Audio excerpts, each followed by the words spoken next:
জীবনটা কেটে যাচ্ছিল তার নিজস্ব নিয়মে, কিন্তু আমরা অপেক্ষা করছিলাম এমন একজনের জন্য যে এসে আমাদের চেনা পৃথিবীটা উলটপালট করে দেবে।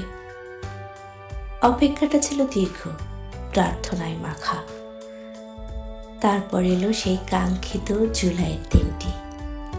নরমালয় মোড়ানো সেই ভোরে যখন তোমার প্রথম কান্নার আওয়াজ শুনলাম, মনে হলো পৃথিবীর সব সুর যেন একসাথে বেজে উঠল।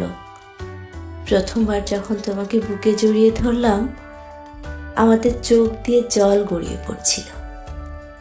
সেই জল কষ্টে ছিল না বাবা, ওটা ছিল এক স্বর্গীয় পূর্ণতার আনন্দ। আমার শরীরের ভেতর যখন তুমি একটু একটু করে বড় হচ্ছিলে, তখন থেকেই আমাদের এক অদ্ভুত মিতালি। তুমি যখন রাতে ঘুমাও না, আমি চেয়ে থাকি তোমার ওই নিষ্পাপ মুখের দিকে।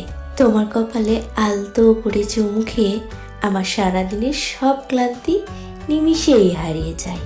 লোকে বলে মা নাকি সন্তানকে জন্ম দেয়, কিন্তু সত্যি বলতে তুমি এসে আমাকে নতুন করে জন্ম দিয়েছ, আমাকে মা নামটি উপহার দিয়েছ।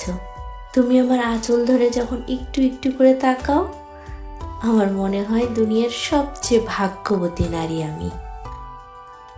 পুরুষ মানুষের কাঁধে অনেক দায়িত্ব থাকে বাবা, অনেক ব্যস্ততা থাকে, কিন্তু দিন শেষে যখন ঘরে ফিরে তোমার ওই 2 ইঞ্চির হাসিটা দেখি, মনে হয় দুনিয়ার সব যুদ্ধ জয় করে ফেলেছি।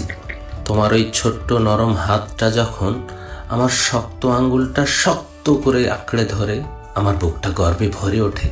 আমি হয়তো মুখে সব আবেগ প্রকাশ করতে পারি না, কিন্তু মনে মনে প্রতিটা মুহূর্তে আল্লাহর কাছে তোমার দীর্ঘায়ু আর সুস্থতা কামনা করি বাবা। তোমার বাবা হতে পারাটা আমার জীবনের শ্রেষ্ঠ প্রাপ্তি।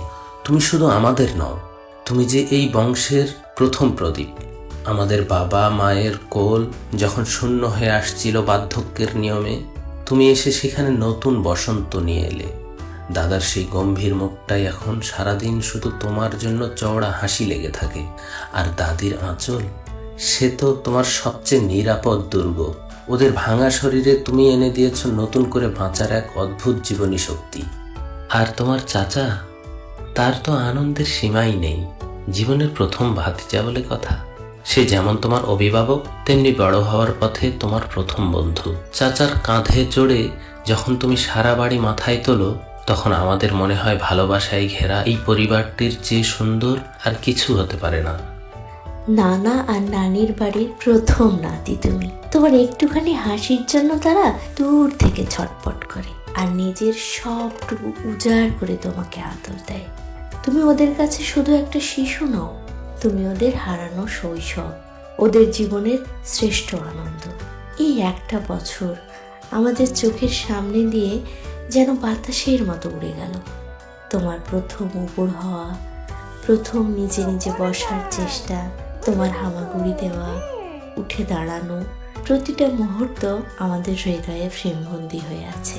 তোমার ওই আধো আধো বুলি যখন কোনো মানে ছাড়াই তুমি আপন মনে ডেকে ওঠো, আমার মনে হয় পৃথিবীর কোনো কবিও এত সুন্দর শব্দ তৈরি করতে পারেনি। তুমি একটু একটু করে বড় হচ্ছ, আর আমাদের বুকটা একই সাথে আনন্দে এবং এক অদ্ভুত মায়ায় ভরে উঠছে। সময় তো আর থমকে থাকবে না বাবা, তুমি একদিন অনেক বড় হবে। এই ছোট্ট হাত পাগুলো একদিন শক্ত হবে, নিজের প্রয়োজনে হয়তো একদিন আমাদের থেকে একটু দূরেও যাবে। কিন্তু মনে রেখো, পৃথিবীর যেখানেই যাও না কেন, এই পরিবারের সবার ভালোবাসা আর আশীর্বাদের ছায়া সবসময় তোমার মাথার উপর থাকবে। তুমি একজন সৎ, দয়ালু এবং খাঁটি মানুষ হও, এটাই আমাদের একমাত্র চাওয়া। আজ তোমার জীবনের প্রথম বছর পূর্ণ হলো। শুভ প্রথম জন্মদিন আমাদের কলিজার টুকরা, আমাদের রাজপুত্র। সবাই মিলে তোমাকে অনেক অনেক ভালোবাসি।